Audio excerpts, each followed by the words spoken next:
I'm Kiyan. And this is Inevitable, that podcast where we alienate both our children for a party. Because this week we watched Safe. Written by Drew Z. Greenberg. Directed by Michael Grossman. And aired on November 8th, 2002. Apparently Michael Grossman is most notable for his work on Grey's Anatomy and the backdoor pilot of its spin-off. Wait, hold up. there was a spin-off of Grey's Anatomy? There's a lot to unpack in those couple of words. Wow, there is a spin-off of Grey's Anatomy. It ran for 6 years! What? Wow. First I've heard of this. What's it called again? Private Practice. I think I actually have heard of it, but I never knew what it was. Never knew that it was a Grey's Anatomy spin-off. What? Yeah, what? Well, I'm just looking up Drew Z. Greenberg here, and he has written for a lot of pretty renowned, well-known shows. Buffy, which obviously he worked on with Joss Whedon. Smallville, The O.C., The O.C., Dexter, Warehouse 13, Agents of S.H.I.E.L.D. According to Wikipedia here, under the personal life section, Greenberg is openly gay and has said, "I've never written an original pilot script that didn't have at least one gay character in it." Huh. Which, really begs the question, who's gay in this story? Who's openly gay in Firefly Safe? Oh, I guess, okay, original pilot script. Okay, so never mind. Yeah, all right. Yeah, I guess this isn't a pilot. Yeah. Apparently, Michael Grossman directed the television film Merry Christmas, Drake and Josh. Which, talk about people who, 10 years after their moment of fame got, what turned out was a terrible person. Wait, what? Oh, maybe you don't know this. So, Drake Bell... yeah. Was... Who played Drake? Who played Josh? Yeah, no, he played Drake. Shoot, was it Drake or was it Josh? I think it was Drake. One of them went to jail recently for sexting a minor. Oh. It's probably... Oh yeah, it was Drake. Yeah, sexual assault accusation and attempted endangering of children. In June 4th, 2021, Bell was arrested on charges relating to attempted endangering of children and dismissing matter harmful to juveniles. Damn. Yeah, it doesn't surprise me that it was guilty. him because Josh actually had an acting career after that show.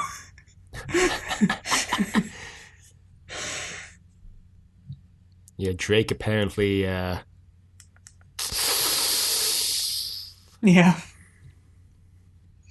Lest we forget also that Drake and Josh is the reason why we have Miranda Cosgrove and, by extension, iCarly. Yeah, I mean, that's not really it's not really sort of, anything to write home about. It's not really the right expression to use, but you know what I mean? It's Yeah, it's also kind of, kind of a small thing next to the Drake Bell being arrested for possibly sexually assaulting a minor.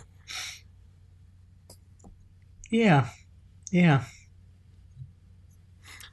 Well, speaking of endangering minors, Safe. A brilliant segue. Yeah. Plenty of minor endangerment in this episode. And flippant dismissal of it by the child's own parents. Well, so the episode opens 11 years ago. Yeah, it opens with a render of a pretty high, upscale house, which, just goes to show you how quickly and how much technology has advanced, because the certain parts of my job, I obviously, maybe it's not obvious, but I don't make the renders, but certain parts of my job, we have to use renders of buildings. And this kind of reminded me of one of those. It looks like one of the ones I kind of use for work. Which I guess just goes to show you, how much 3D CG has advanced, I guess, or something like that. Yeah. Before we get too deep into this, I actually want to talk briefly again about Mal's voiceover because, we've been calling Inara a companion for 4 weeks now, for a month. But Mal, I guess interestingly, on the Mal Inara storyline, like in his voiceover, Mal calls Inara, and I quote, a glorified companion, close quote. Huh. I wonder what that Just means. thought, yeah, I just thought that was kind of weird. I was like, wait, what does that mean? I thought like companion, because the way, the phrase glorified companion makes it sound like, oh, she's maybe not even a companion. Yeah, She's just pretending to be one. yeah, it literally means that she's not actually a companion. Like, there's no other way to interpret But that. like, I thought her actual like job profession was as a companion, so I was like, that's weird. Maybe they were gonna have it be like glorified whore. They weren't allowed to get away with it, or they weren't allowed to say Fox it or was like, something. no. Yeah. So they Yeah, just, maybe. yeah, who knows? I don't know. I'm sure there are Firefly super fans out there who do know. And if you are one, email us or contact us on social media because our fan interactions for this season have been woefully lower than other seasons. Partially our fault, but yeah. Really just playing the pity card right there. Yeah. Really just playing the pity card. Yeah. Only one I have up my sleeve.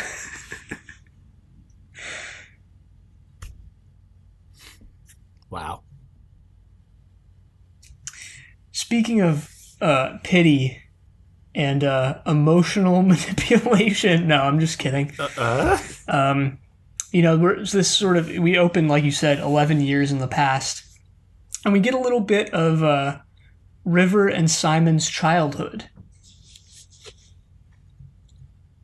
delivered to us in part by the one, the only Zac Efron in his first acting role, playing young Yeah, I didn't Simon realize it was Tam. Zac Efron at first, so I just have a note here. It's like I recognize this kid somehow. Really? Oh wait, Zac Efron.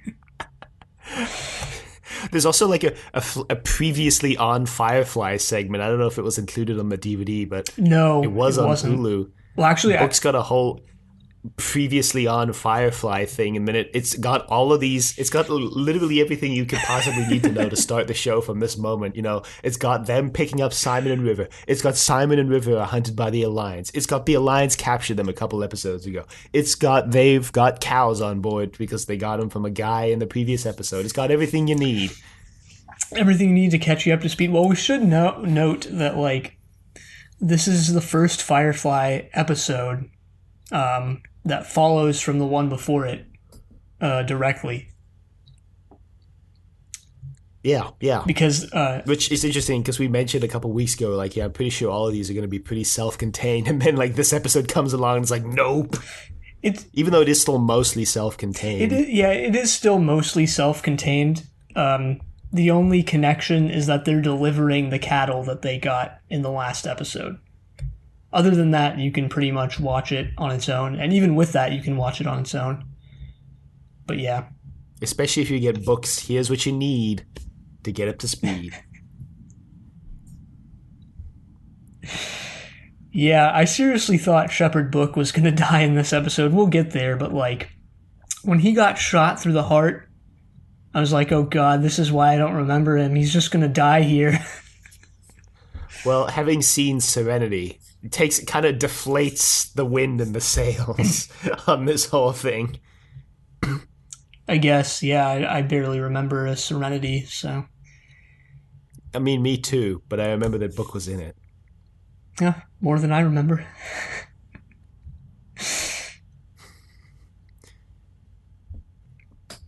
So we've got a little scene here, with Simon and River.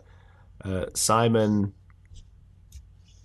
is basically annoyed that like his computer keeps shutting out. Yeah, he wants a better, basically, computer or like some piece of technology. Yeah, he wants a source box, I think it's called. Mm-hmm. Like a dedicated source box is what he says. And through dialogue, you come to understand that, being a doctor was not really his decision. It was his father's.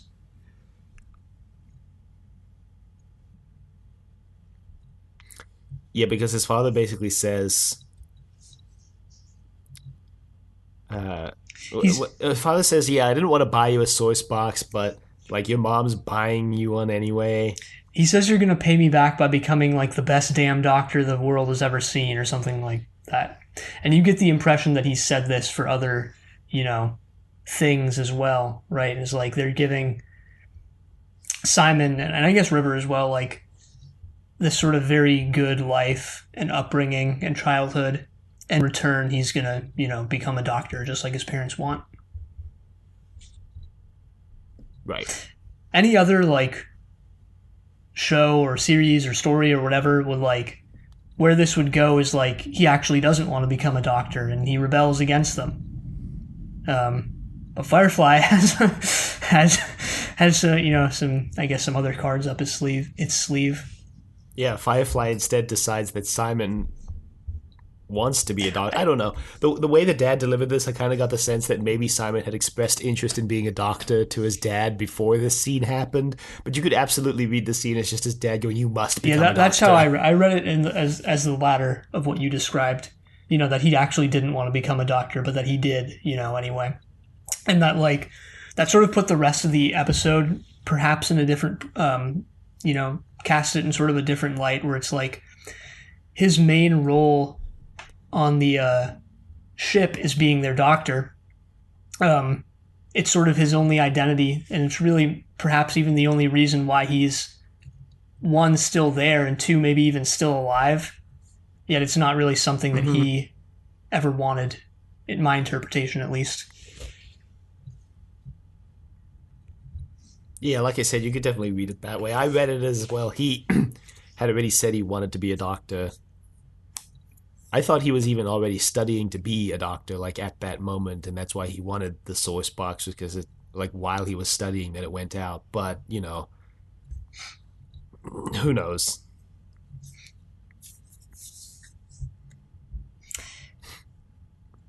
Yeah, well, I was going to try and make a High School Musical joke there, but I haven't actually watched it, so You haven't watched High School Musical? No, I mean, we were shocked. in whatever. Let's just digress into this for a minute. Like, okay. Yeah, it's like Sure. All right. we were in the demographic for that movie when it came out. It came out in like 2006. But yeah, I never watched it.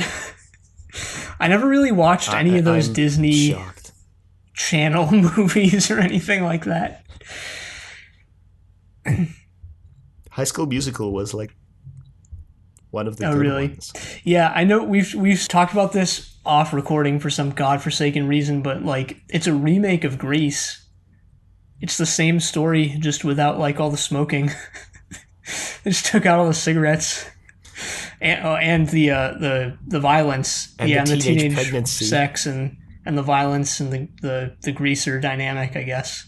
Everything that makes Grease Grease, Yeah. and not like the Breakfast Club. They left the singing.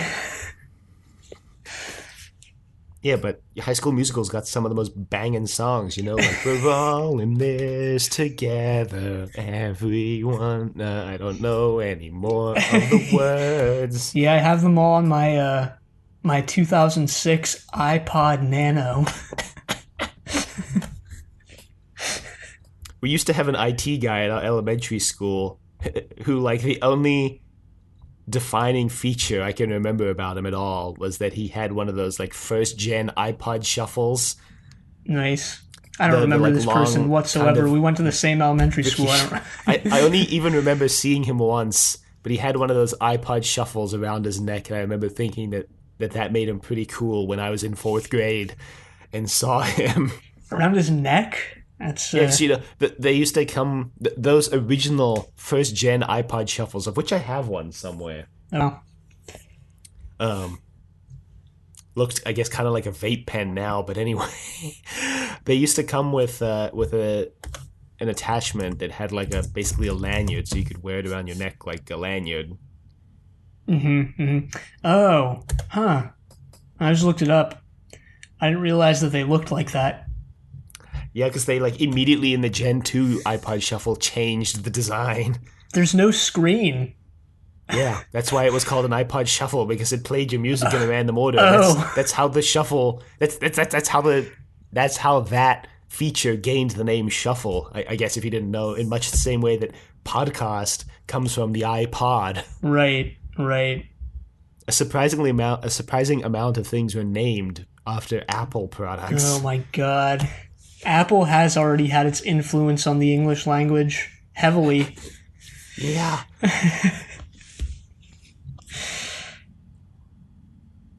God. I've never seen this before, surprisingly. My Oh, mental well, image of an iPod was always the iPod Nano or like the one before that, which is just a bigger version of that. well, you're one of today's lucky 10,000 or whatever it is in that XKCD comic. I guess now that I've said that, I have to link that in the show notes. Yeah, I have no idea what you're talking about. There's an XKCD comic that basically says, like, every day 10,000 people learn something for the very first time. Mm-hmm. Mm-hmm. I wonder if you can still get all the old models of iPod. Probably not. They probably I did. mean, it depends if you want to dive into eBay and the probable Chinese knockoffs. Oh yeah, no, I meant like if Apple still officially made them. Oh, no, no, I think Apple usually discontinues products after like 2 or 3 lifetime cycles later.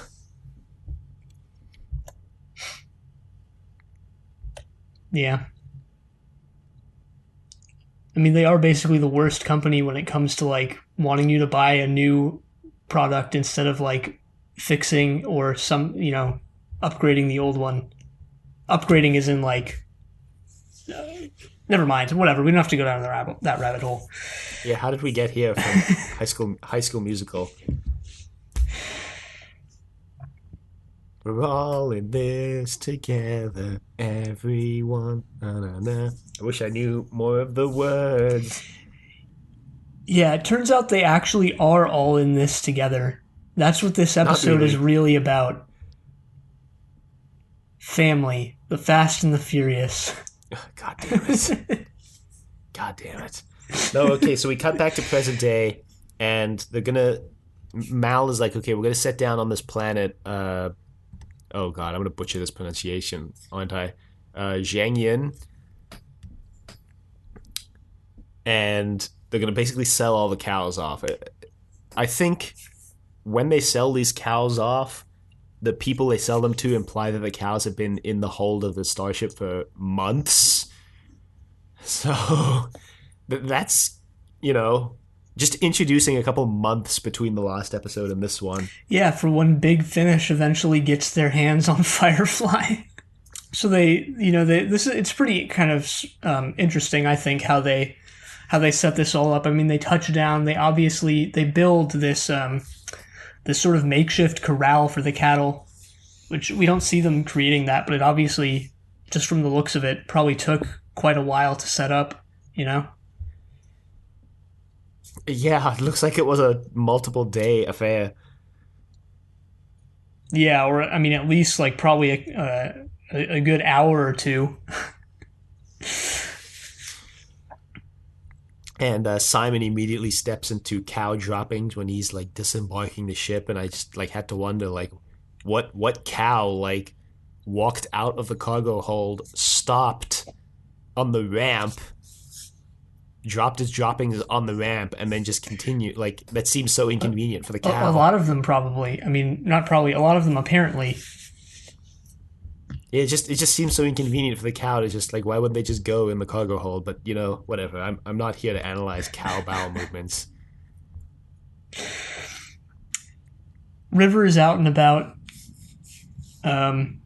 We actually skipped the scene at the beginning where she has sort of a mental breakdown, and Mal reprimands Simon for not keeping her quiet. He says that if she irritates the cows, they're gonna have problems on their hands.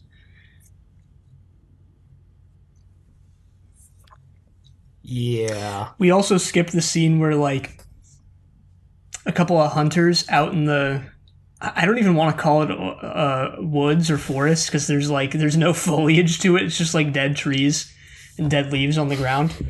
But yeah, a couple like hunter guys kind of see Serenity land, and they're like, Well,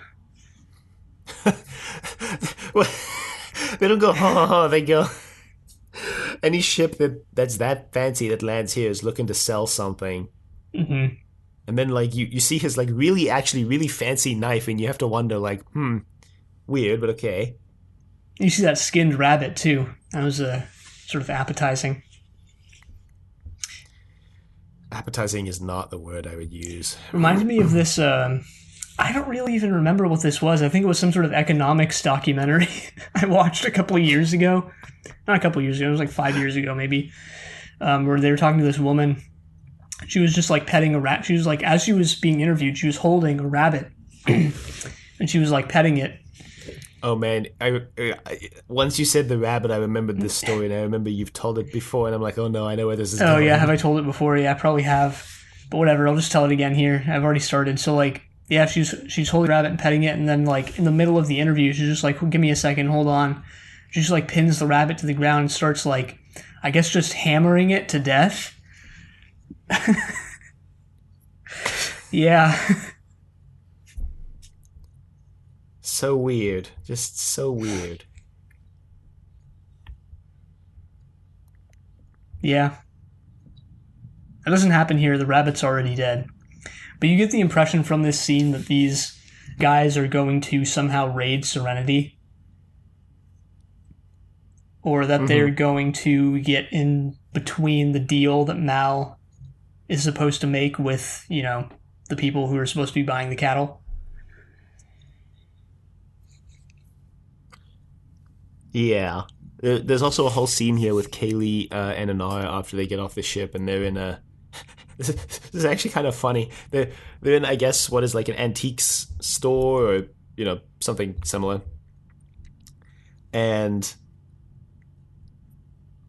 they're there, and Kaylee picks up this. Yeah, I'm like trying to remember the exact sequence of events. So Kaylee picks up this plate, and she's like, "Oh, this plate's really nice, isn't it?" And I was like, "Yeah, I mean, I guess. Like, what do you like? Why are you thinking of purchasing it?" And she's like, "Oh, I just, maybe there's someone who'll like it on the ship." And I was like, "Well, you're not really being that subtle about it. And then, like, immediately 10 seconds later, Simon walks into the store with River. He comes into the store because he's trying to keep River away from the deal with the cows. And he just picks up the plate and goes, wow, amazing that some people will pay for this garbage. Kaylee's just like, yeah. But then Simon just, like, completely unprompted goes on this, like, sort of miniature tirade about like this backwater planet and how dumb these people all are, and like how this life sucks, and like how they live basically always on the run, and like how it's terrible. Yeah, and, meanwhile there's like people from this planet like just there in the store. Definitely something you want to do is like go into someone's store and just talk about how much they suck all around. Well, Kaylee responds to this by being like, well, if that's what you think of this life, then what must you think of the people who choose it? And he's like, no, wait, I didn't mean it like that. And Kaylee, I don't know why I accentuated that so weirdly. Kaylee said, props to Kaylee for standing up here, standing up to him, because in most shows they would just like roll over and be like, yeah, okay, I guess that's not what you meant. But Kaylee just calls him out on this BS and goes, no, that's exactly what you meant. You meant every single word you just said. Like, don't try to play it off. Like, he does try and play it off in like kind of a funny for the audience way. Like, well, you see, I was being ironic, and it's just like, no, you weren't. But this just kind of further reinforces, I think, a couple things about Simon's character, which this whole episode is really about his character, Rivers as well.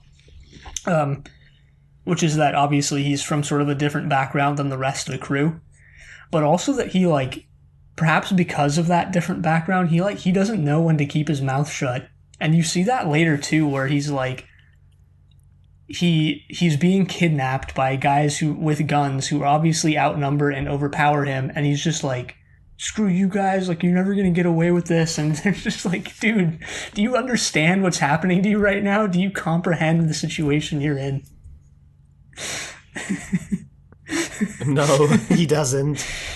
It's interesting because this episode seems Simon is a much more layered character than originally at first glance. In Serenity, a lot of the crew of Serenity call him out for being kind of a rich, stuck-up kid, and how he's like all pretentious, and then they find out that he's actually like on the run from the law because he kidnapped River. I mean, he didn't kidnap River, but he spirited it away from the camp where she was being held.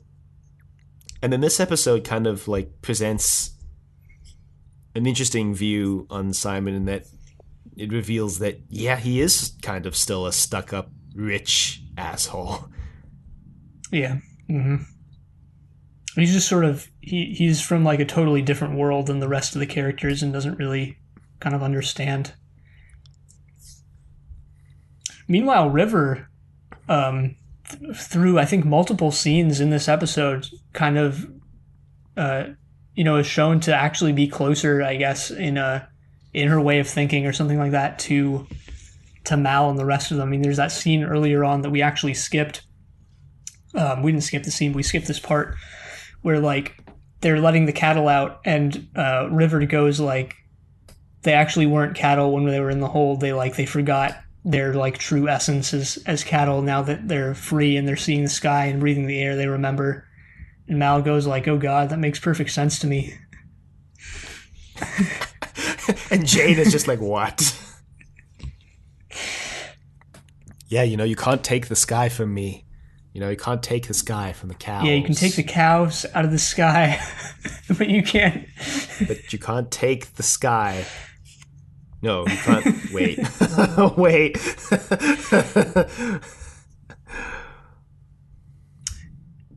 Speaking of Jane, he once again is the comic relief in this episode. As soon as Simon and River are like gone, he starts going through Simon's stuff.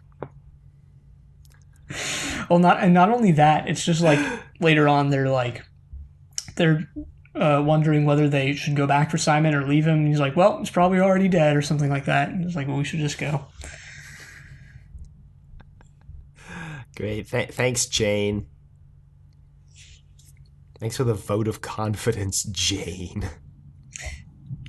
We never actually mentioned this, but Jane is a Jayne. It's not just like the normal, Yeah. Jane. I guess is Jane like is Jane a male name as well as a female name? So I don't think I've ever heard it as a male name. The only time I've heard it used as a male name was on The Mentalist, where one of the main characters is named Jane, but his full name is actually Patrick Jane, and Jane is his last name. Oh, they just call him Jane. I don't know if I've ever heard Jane used as a male first name in any other situation. Yeah, weird. I mean, I guess we could look up the etymology if we really cared. Yeah, some Edom Online. Drop an Edom Online link in the show notes. I saw that. I found out that site is, I don't know if you're familiar with that site, but I've used it extensively for many years. I found out it's created, written, and just run by like one person. And It's like the most extensive online etymology dictionary. And they posted this like blog post style thing on the site where it's like, when I started Edom Online in like 2000 or whatever, I didn't realize that it was going to be my life's work. Okay. All right, sorry for this diversion into Edom Online lore. No, I'm just saying okay at the guy like realizing that this was going to be his life's work. Mm-hmm. Like, I don't know, 15 years into running the site. kind of like how we, like 5 or 6 years ago, 7 actually, didn't realize that podcasting was going to be our life's work. It's not actually. I don't even want to insinuate that. It's actually not. Despite how it might feel like it at times.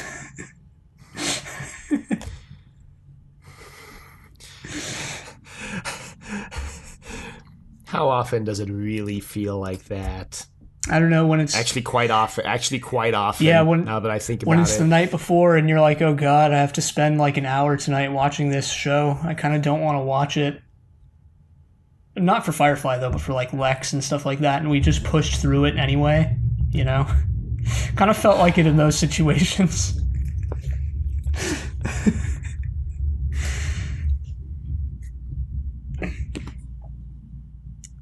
yeah.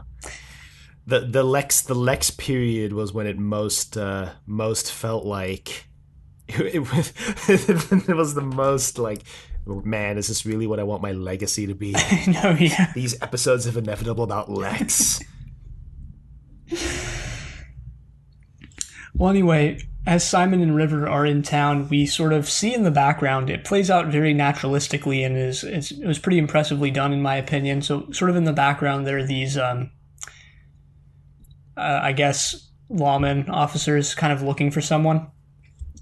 And then once Mal starts negotiating with the couple of guys who are buying the cattle, they sort of get busted right then and there for apparently murdering someone.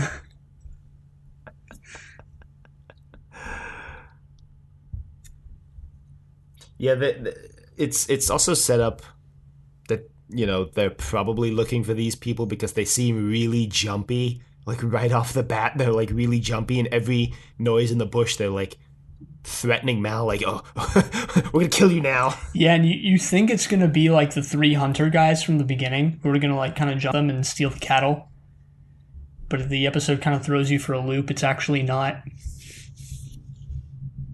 Yeah, it's like the instant too that they like exchange the money is when the lawmen jump out to arrest them. Really nice of them to wait till the last possible moment to. Really nice of them actually to wait until to wait until Mal and the crew have gotten their money's worth. In the exchange, though, of gunfire, not words, Shepherd Book gets shot through the heart and lives, surprisingly. Yeah. That kind of wound would cripple a lesser man, could cripple / kill a lesser man, but Book comes out of this episode completely unscathed. Yeah, I mean, perhaps he does give love a bad name, but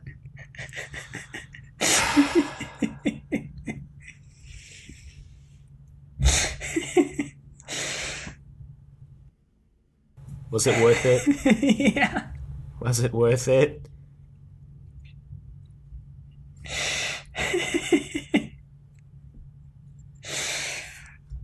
Was it really worth it? Be honest here. Was that really worth it? Yeah, of course.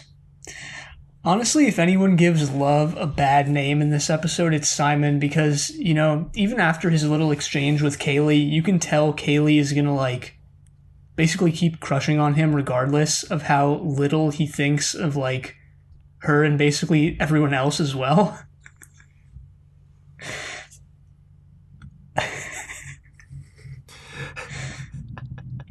Although maybe by the end of this episode he has come around. Or maybe not, I don't know. Yeah, maybe not.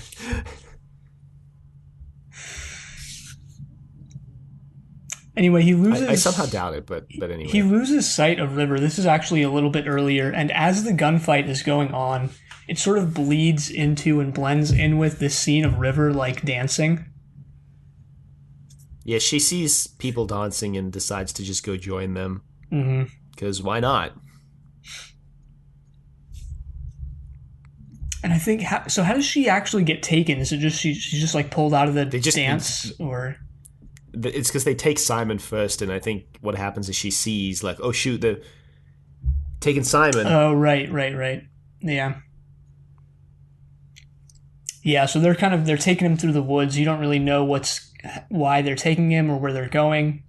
And then River shows up and they get her as well.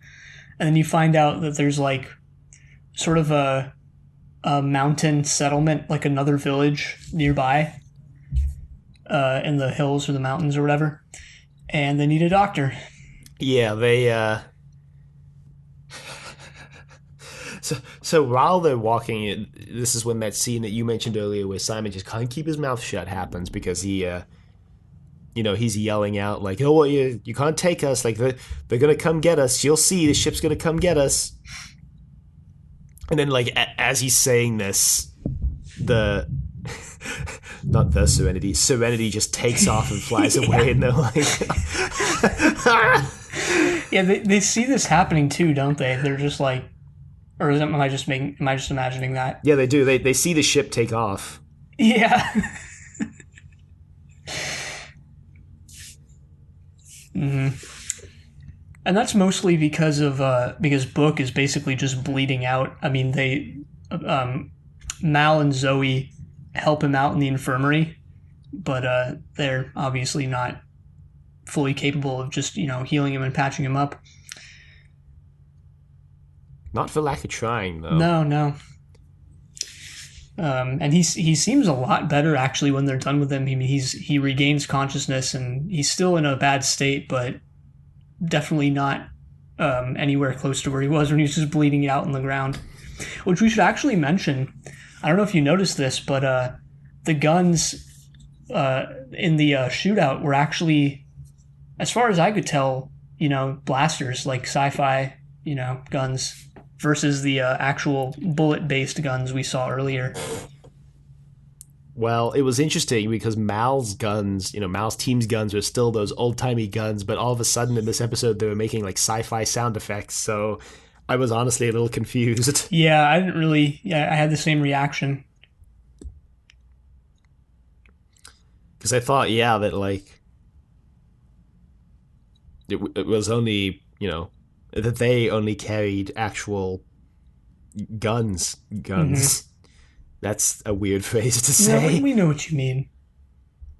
I say as I speak on behalf of our listeners or something. My name is Kiyan and I speak on behalf of the listeners. Yeah, speak for the trees or something like that. Discount Lorax.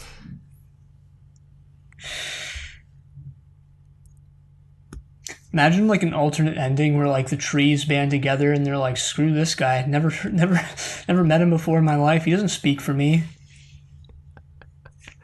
Well, that'd be interesting.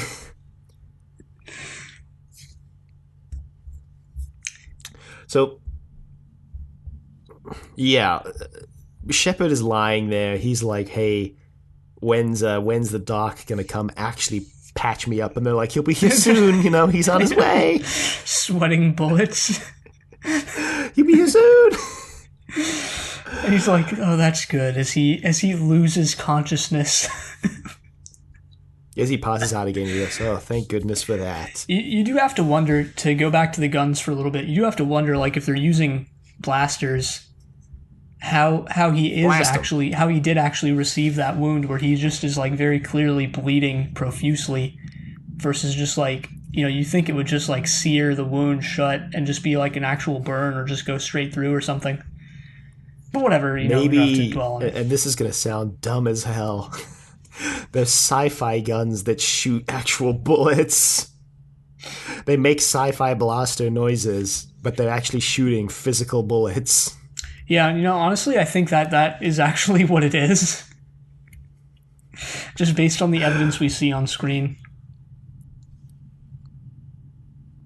Yeah, based on the evidence that's shown to us.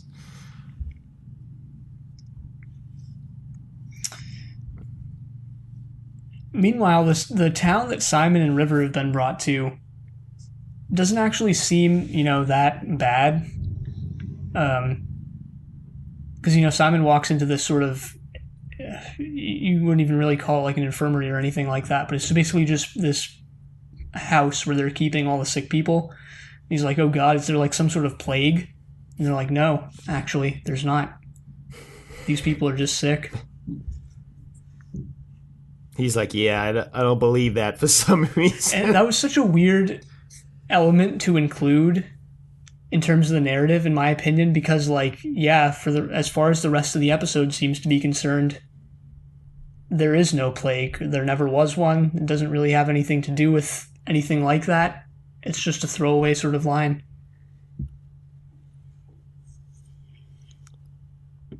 Well, I think I don't know. I guess it shows that he's cautious, you know. Yeah, I guess. Really, really stretching for an explanation here. Cut me some slack. Maybe it does tie into like how he still can't keep his mouth shut even when he's with because there's this like I don't know what she is. I guess she is like sort of a nurse who's been assigned to watch over these people. This is oh God, she had a name. What was it? Oh shoot, I didn't write her name down either. It was Dorley. Yeah, Dorley. Dorley. I guess she was just some sort of like nurse. And she's talking about how like, the village is like, it's a good place. I know you were brought here against your will, but like, sometimes that's just what fate is like. And it's like, he starts like trash talking her and the village just like he was before. Which this one, okay, I get it this time. Like, you were brought here against your will, and so I get it, but like at the same time, still, if that makes sense.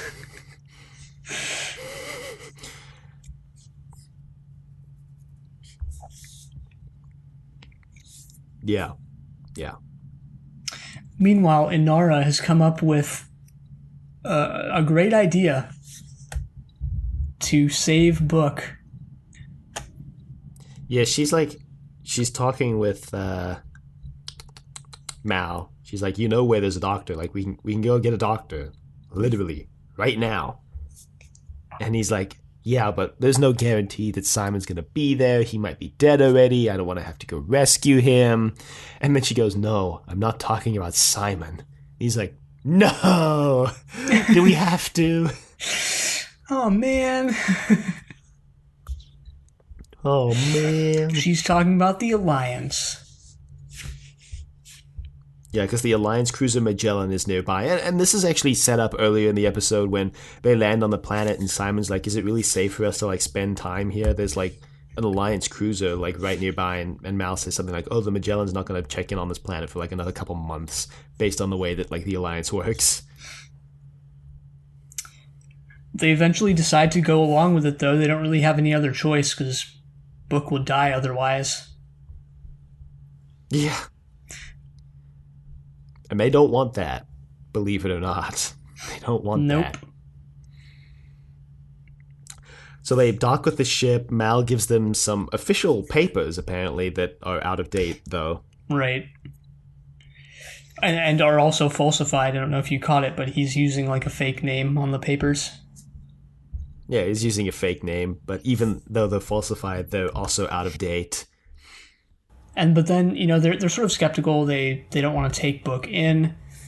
And then Book just, like, coughs and kind of points to his pocket. He's like, check my ID card. Dying. And they're like, oh, okay, guess we'll check his ID card. And they do. And then immediately they're like, quick, get this man into the medical bay. Stat! Yeah. And, like, Mal and the rest of the crew are like, wait, what just happened? Right, yeah, just jaws on the floor. Now, okay, according to something you looked up, this when you just watch this straight up, without having been spoiled or without knowing what's coming, you're like, okay, this is setting up something really interesting here where Book has these Alliance connections. Who is he? What's going on? But according to what you spoiled, this is not further explored. No. The Firefly wiki just really casually here. Let me read the exact line. Book's ability to get priority medical treatment from an otherwise uninterested Alliance officer based solely on his ident card hints at some unstated connection with the Alliance. Although this was not fully explained, several other hints are made during the series run. Great. Mm-hmm. Well, at least they're saying like it is further expanded upon. If it, maybe it's not fully explained. That could also be like, I don't know. In my opinion, people tend to want like. Never mind. We don't have to go down that rabbit hole. But it might be more explicit than the wiki's making it out to be. I'm thinking. Could also be one of those things that was saved for a later season that didn't happen. Yeah.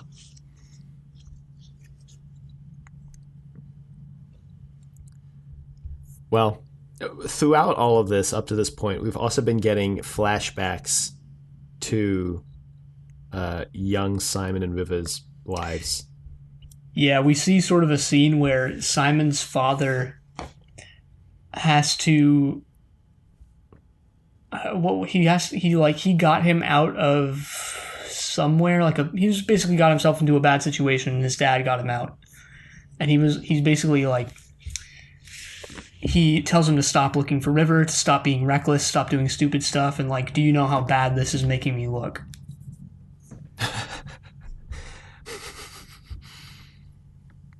Yeah, he's like, if you go after River again, I'm disowning you.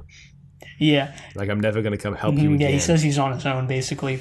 Oh, and we actually, or I guess I actually jumped the gun on this a little bit because there was another scene, too, where Simon is, like, presenting the letters that River sent to his parents, and they don't make sense. There's stuff in there that she's talking about, like, the stuff in the past that never happened. And he says she's obviously trying to send them some sort of coded message. They're like, nah, don't be silly. She's fine. She mentions like a party or something that their parents apparently went to, and then he asks his parents about it, and they're like, I don't know who that is. And he's like, well, River mentions it in her letter. Yeah, so it's like, just like the scene at the beginning of the episode, you see that like their parents don't really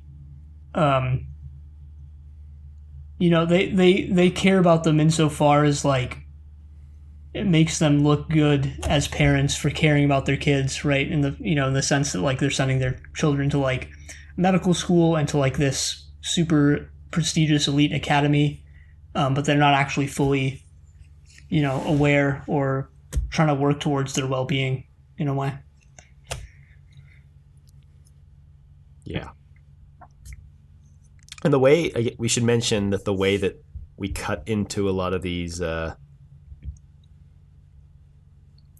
flashbacks, sorry, I couldn't find the word there, was like, it like cuts between a scene and I'll just refer to it, I guess, as quote unquote present day,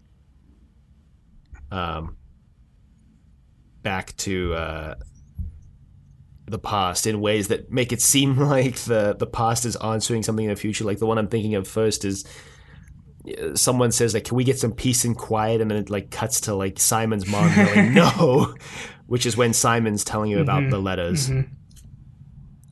I thought you were going to be like, it cuts in with a zoom. They're still doing it, those super interesting zooms. Like when Inara mentions the Alliance medical facility and it zooms him out and he's like, oh, hell no.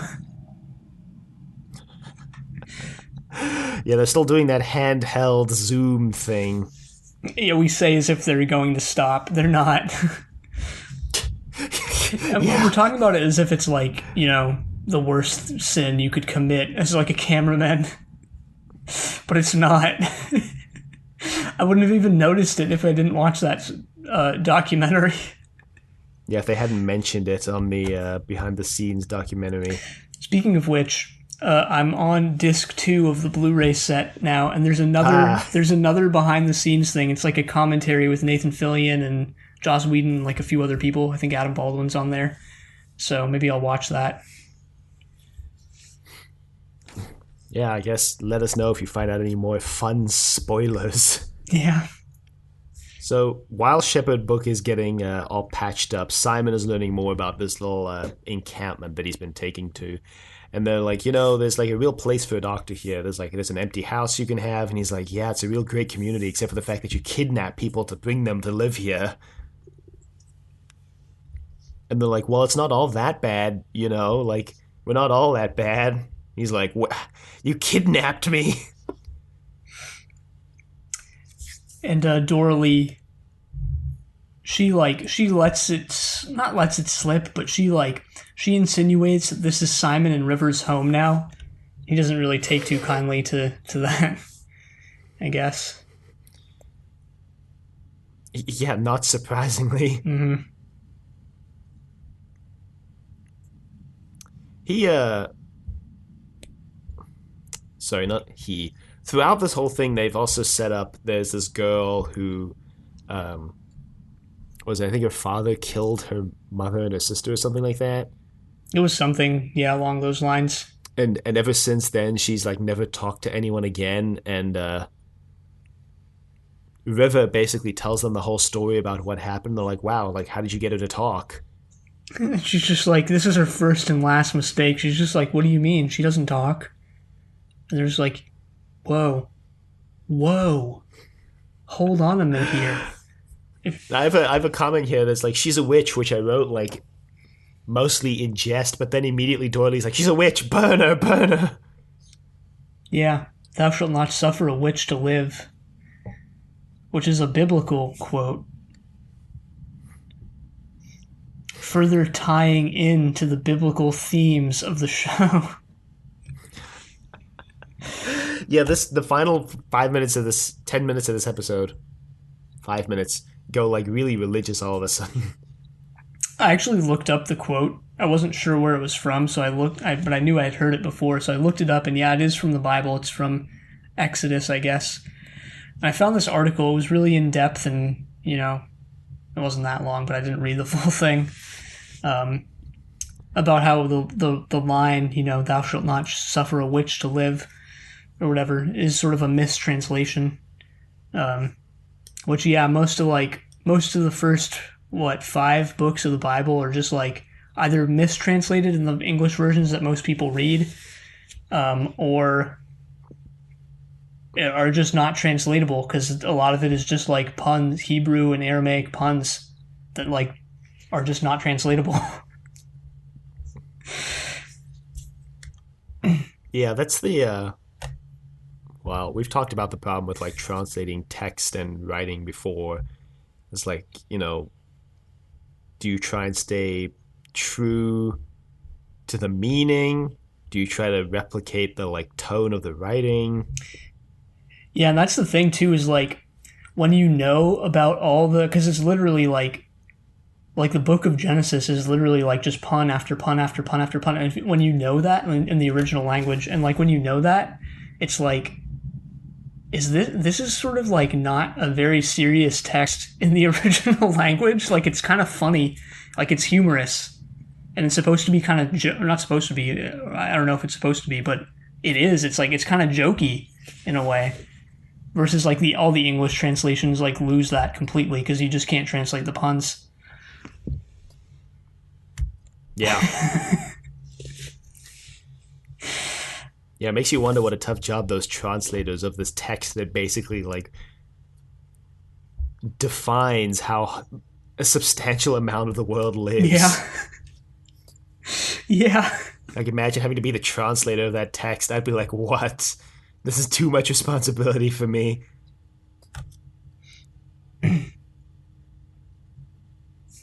Yeah, well, that was the thing too with like the King James and like the other early English editions of the Bible, which is just like, oh my God, now normal people are going to be able to read this. Because before it was only in like, clerical languages like Latin or whatever. So you just have to trust that the priest was telling you the truth about what's in this Bible thing. Well, that was also the case once like mass printing of books started to become a bigger thing in Britain, basically in the early 1700s. It was like, oh my God, what are they going to be reading?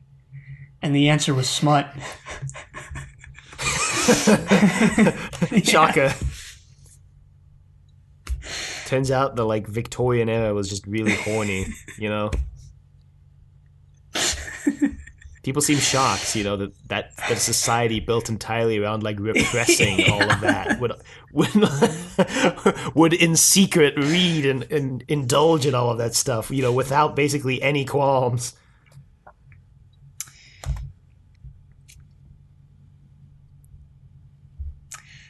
So River's gonna be burned at the stake. Yeah, they full on go burn her at the Yeah, stake. so okay, this is really funny. I don't know if you thought this was funny, but I did.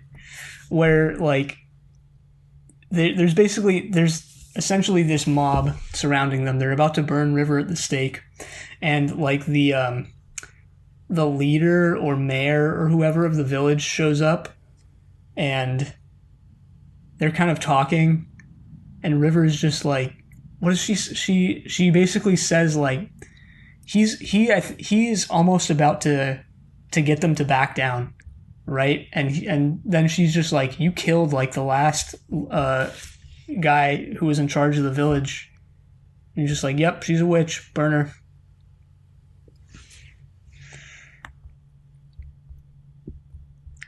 Yeah, that actually was pretty funny. I have a note about it. It's like, oh, she's fine, and then it's like, no, wait, don't tell them. Just kidding. Yeah. So we are starting to get more of her like supernatural abilities, I guess. I mean, she can read. Like, I think in my mind, it's just basically been confirmed that she can read people's minds. Yeah. Yeah, it's not really up for debate. Yeah, but it is according to the like Firefly wiki that just says these are what does it say? These are indications that she's paranormally gifted. Yeah.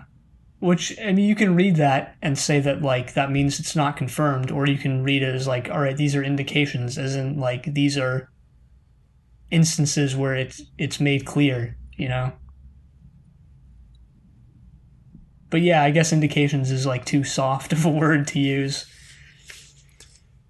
Hey, maybe she's just really good at, like, reading people's, emotions on their faces, the subtle movements of the facial muscles that give away a person's backstory. Yeah. Sean Connery, his muscles. I don't think even in his weird accent he says it that way.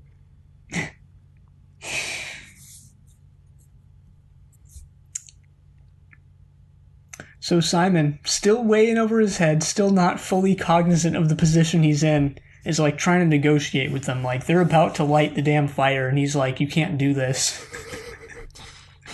You can't do this to me, to us." He tells them to take him instead. Yeah, and they're obviously like, "Lol, no." Like, are you a witch? And he's just like, I guess not. And they're like, well, then hell no. Almost dropped an F-bomb right there, surprisingly. But then he's like, okay, well, then you have to kill both of us at once. And they're like, well, like, okay, right. Then. Hell yeah. Woo, 2 murders 1 day. 2 for 1. Yeah, it's sort of a double whammy. And right at that moment, Serenity arrives overhead with Jane peeking out of the hatch with a shotgun / I don't know, some really large gun aimed on the townspeople. And he's like, give us back Simon. Mal and I think it was Zoe show Zoe. Up on the ground. Boots on the ground. Yeah. And they say something like, they have this really cringeworthy Joss Whedon dialogue where they say something like, man, looks like we're rescuing Simon with these big guns. What does that make us, Zoe? And she's like, big damn heroes. And he's like, yep, big damn heroes. Really? I didn't really bat an eye at that. Just felt so Joss Whedon. Joss Whedon didn't write the episode, though, so... Maybe but it's the same way that Russell T was the showrunner for the show and didn't write every episode, but you can feel his influence on every episode. Yeah. Because he was clearly like editing / approving the scripts / touching them up. No, yeah, I didn't mean to have that be like a gotcha where he didn't actually write it. Yeah. I don't know what I actually meant that to be, but yeah. They save the day. They rescue him, and they take him back to Serenity. And then the final scene is just Simon being like, "So why did you rescue us?" And he's like, "You're part of the crew," and they're like, "Yeah, but you hate us," and he's like, "Yeah, but you're part of the crew." I know, and I didn't even think of this until now, but like that scene in itself is still Simon not knowing when to keep his mouth shut, where it's just like, bro, he just rescued you, and you're just like, you hate us, right? Like, you would rather have us dead. He doesn't say that, but like he's kind of insinuating it, and it's just It's like, one of do those you? times where you just like, just be quiet, man. I know Like, it's like just say thank you. Like, do you have any comprehension of what just happened? Like, it's just appreciate that you were saved and move on. yeah.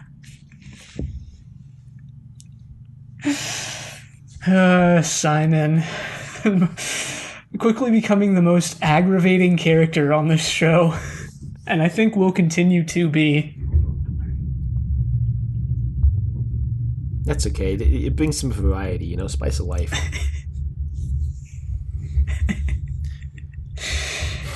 Yeah. Mm-hmm. So yeah, I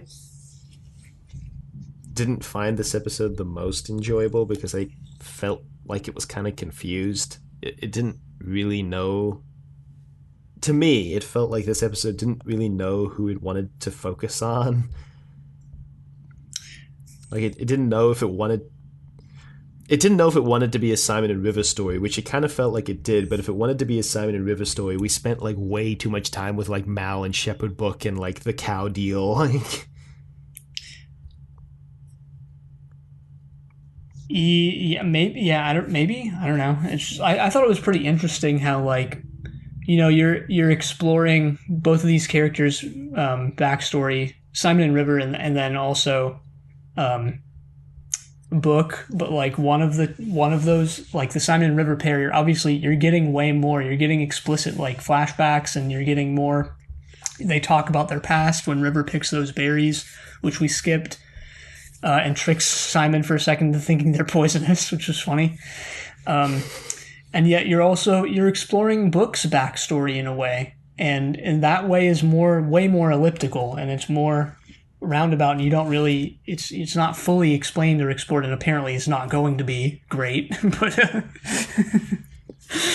well, yeah, I just thought it was a pretty interesting juxtaposition there, where it's like one of them is fully, you're really diving into the depths, and the other one is like you're dipping your toe in for a second, and then that's all you get. yeah, I mean, I suppose it is kind of interesting. It felt like the way the episode was set up that Mal and the team were like the main plot of the episode.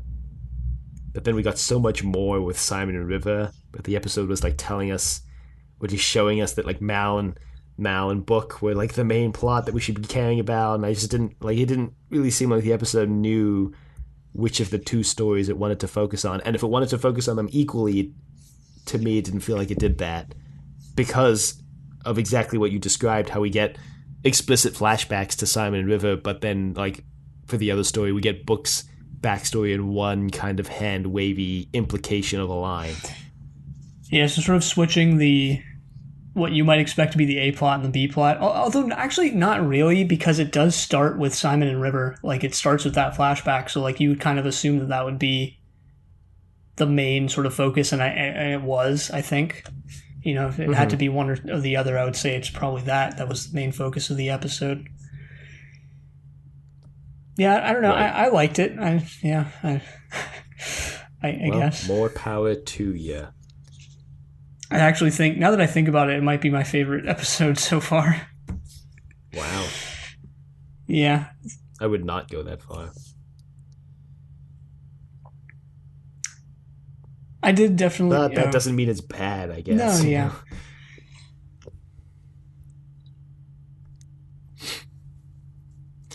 I think maybe that is going to, like, I think that maybe speaks for what the rest of the show might be.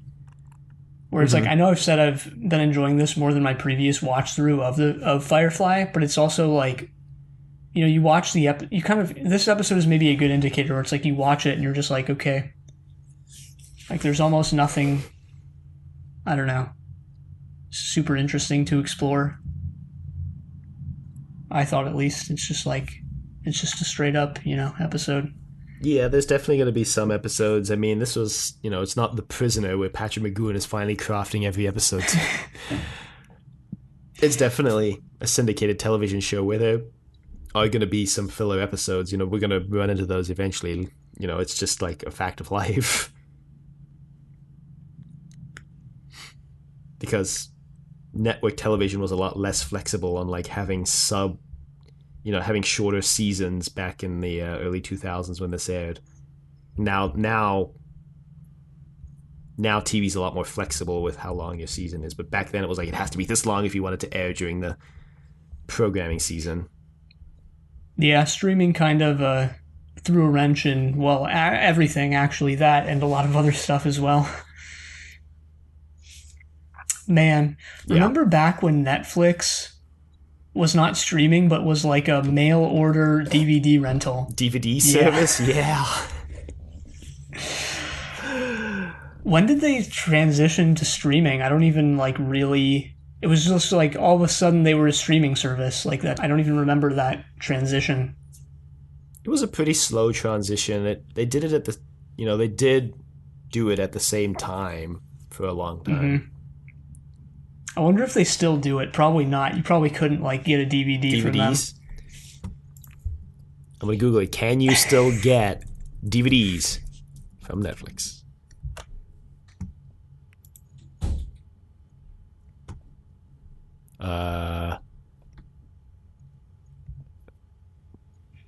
So in March 2020, it said Netflix still mails DVDs, and then in March 2021, there's an article here that says the former Netflix DVD library is a lost treasure we'll never see again.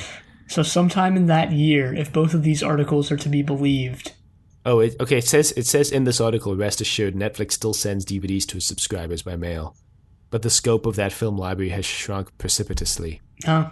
I wonder what they did with it. I mean, they're making this article is like, in maybe sort of a clickbaity way, making it out to be this sort of, well, they actually, yeah, they explicitly call it a lost treasure trove or whatever it was. I mean, it's DVDs for God's sake, like.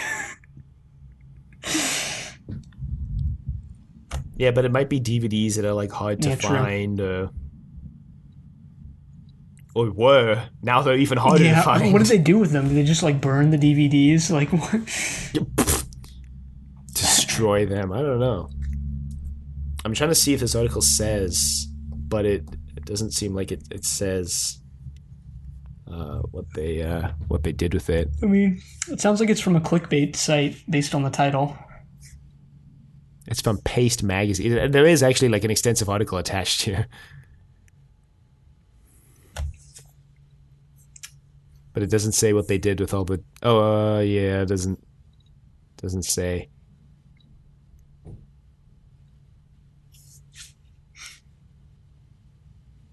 Huh. Oh, well, yeah. Maybe I'll get a couple DVDs from Netflix.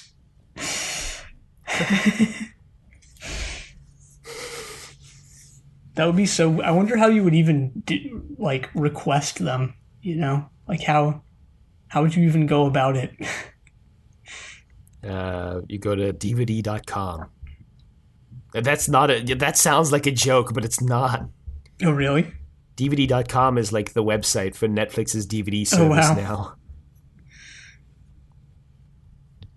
Huh. Weird.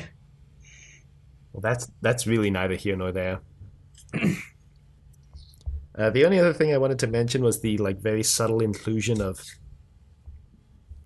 a Chinese proverb, apparently, when they're in the store. Now, this is coming from the Firefly Wiki, and I did no effort to verify this, but I will in the show notes, I suppose. That in R, it looks at like a carving. It's like, oh, what is this? Is this like a duck?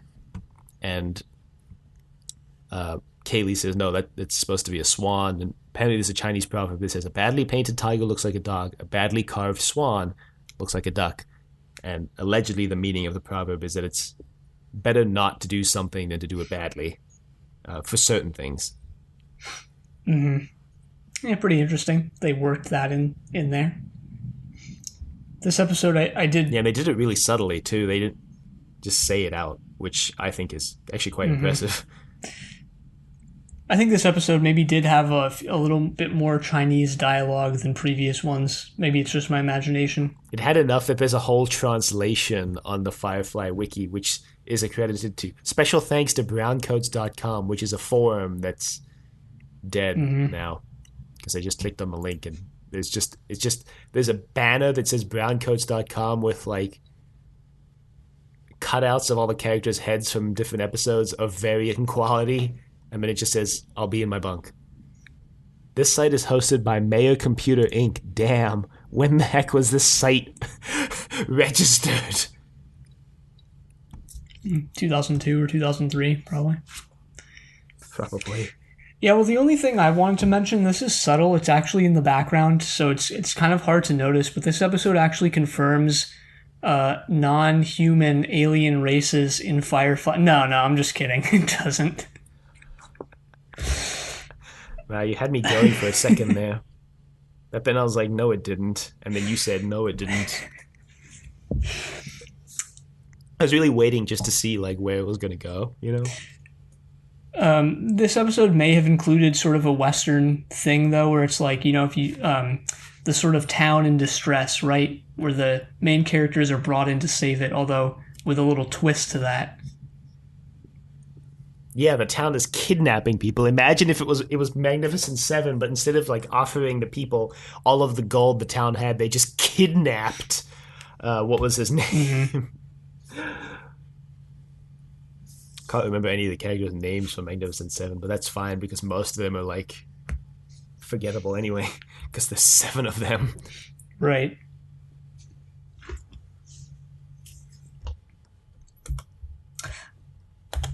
So how about America's 10 actors? There were like 6 of them in this. Yeah, how about those actors? Well, I think we looked up 5 of them, right? I think you looked up 3. Yeah, so I'll go ahead and start here. Obviously, we mentioned this before, but we have Zac Efron in his first television appearance playing young Simon Tam. Obviously, Zac is most famous for the High School Musical series. I think he plays the main character in High School Musical, if I'm not mistaken. Yeah, he does. He does.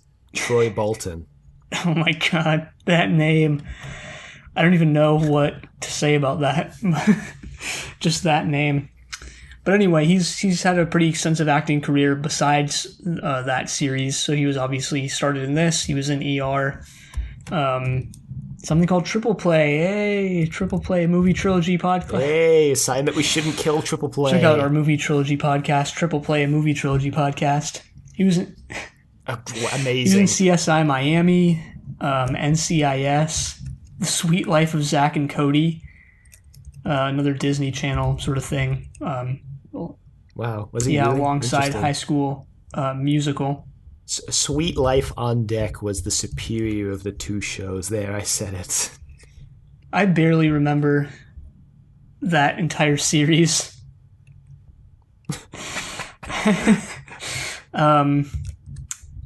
He was in High School Musical 3, but I think it looks like he wasn't in 2. Oh no, he was. He was. I was going to say he definitely was. 17 again. The Lorax? Hey, he was in the Lorax. Hey. Whoa, what a coincidence. Did you know that when you... No, I didn't. Parkland, Neighbors 2, Sorority Rising. Great. He was on Robot Chicken for like 7 years as various voices. That's so weird. Baywatch, Human Discoveries as I don't know what that is, but he had a recurring role on it. It looks like Scoob. I guess it's like a Scooby-Doo thing. It came out last year. I don't know what that is though. Yeah, it like it tried to launch a Hanna-Barbera animated movie universe. Oh, gotcha. Everyone wants. I can't believe that's a thing I said. There was like another Hanna-Barbera character was like the villain of the movie.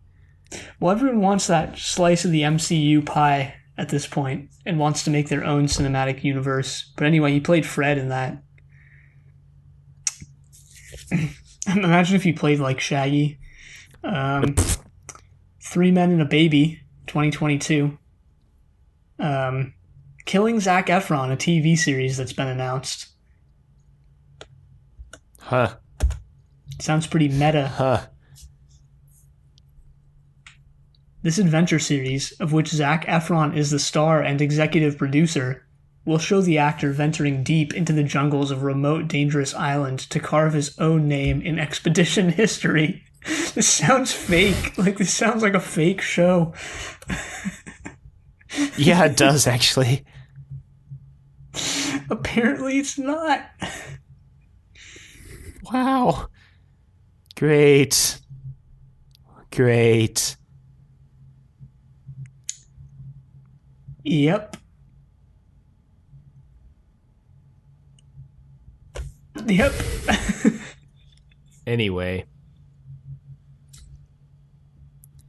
Yeah, this is, yeah. It was like a... I was like, what are you waiting for? out of it And then this I morning. realized that you didn't realize. Isabella Hoffman. Okay, I looked up Isabella Hoffman, and she played Reagan Tam. I think it's Reagan. It's spelt like Regan, which is not how I've seen Reagan spelt before, but I'm going to assume it's probably Reagan Tam.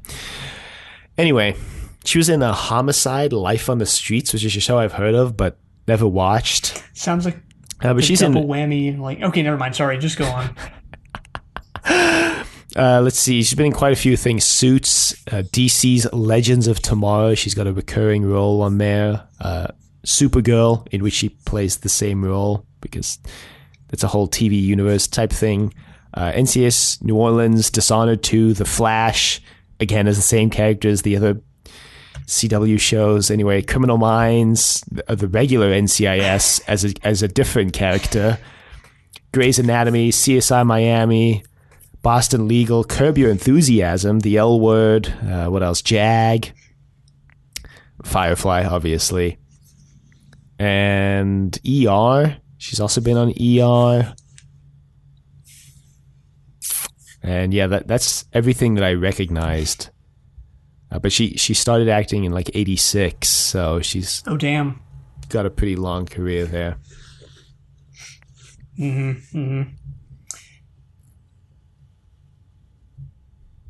Well, someone else who seems to have a pretty long career is Erica Tazel. Probably not pronouncing her last name right, but maybe I am. Who knows? She played, God, what was her name? Dora Lee. And this was one of her earliest roles. She started acting, it looks like, in 2001 with a role in Sex and the City. And then she was on Firefly. She was on Law & Order, SVU, and Law & Order. Nice. Bones. She was on Bones, if you remember that show. Who doesn't remember Bones? I remember it. I just don't know what it was or what it was about. She was on Jericho, Without a Trace, ER, The Office. Hey. What? I don't know why that was a hey. Justified? I've never heard of that before, but it looks like that was one of her more prominent roles, which she played for 5 years. NCIS. Let's see here. The Orville. God. Yeah, she's on DC's Legends of Tomorrow. Queen Sugar, no idea what that is, but that was another one of her recurring roles. Lovecraft Country, Truth Be Told, this year, and yeah, a bunch of other stuff too.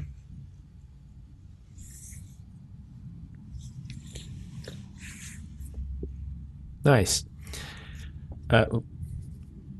Let's see. Okay, so the next person I looked up is William Converse Roberts, who plays Gabriel Tam. So this is Father Tam, I guess. He seems like he actually stopped acting after this. He had one more acting credit after Firefly, which was in Robbery Homicide Division, and that was in 2002 as well, and he hasn't had any acting credits since then. And as far as I know, he's not dead. But some of the other stuff he's been in was The District, Diagnosis Murder, The Client, Reasonable Doubts, lots of legal TV shows, LA Law, The Equalizer, and pretty much everything I recognized. Mm-hmm. He was also in an episode of Murder, She Wrote. Mm-hmm. Well, the person who played his daughter on this episode similarly has a not very extensive and also weird career. She was on this was her first role, and then she was on the Tonight Show with Jay Leno in 2005. It looks like Great. and then was on 24 in 2006, and then her next role was in 2015. She didn't act for 9 years. And after she came back, she was on Criminal Minds, States of Horror, 911, Lone Star, a couple other things as well. Oh, wait, I didn't even mention her name. It's Skylar Roberge or something like that.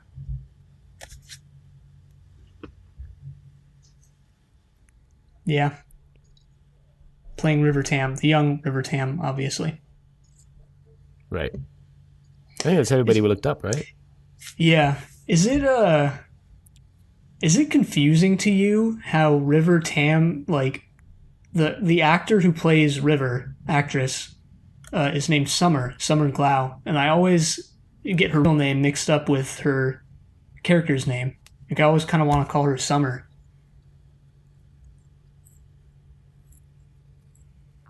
Yeah, I don't have that experience, but I can also see how you would, you know. Yeah, two real words, River and Summer. Amazing. Wow.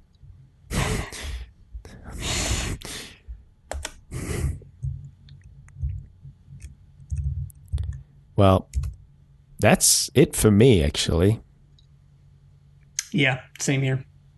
So if you would like to email us, you could reach us at thedoctor@decorativevegetable.com. Questions, comments, concerns, angry rants, love letters, your thoughts on Safe. You can find us on YouTube at Decorative Vegetable. You can find us on pretty much any podcatcher at Inevitable, a classic sci-fi podcast. Even as we are slowly more and more realizing unlicensed, so to speak, ones.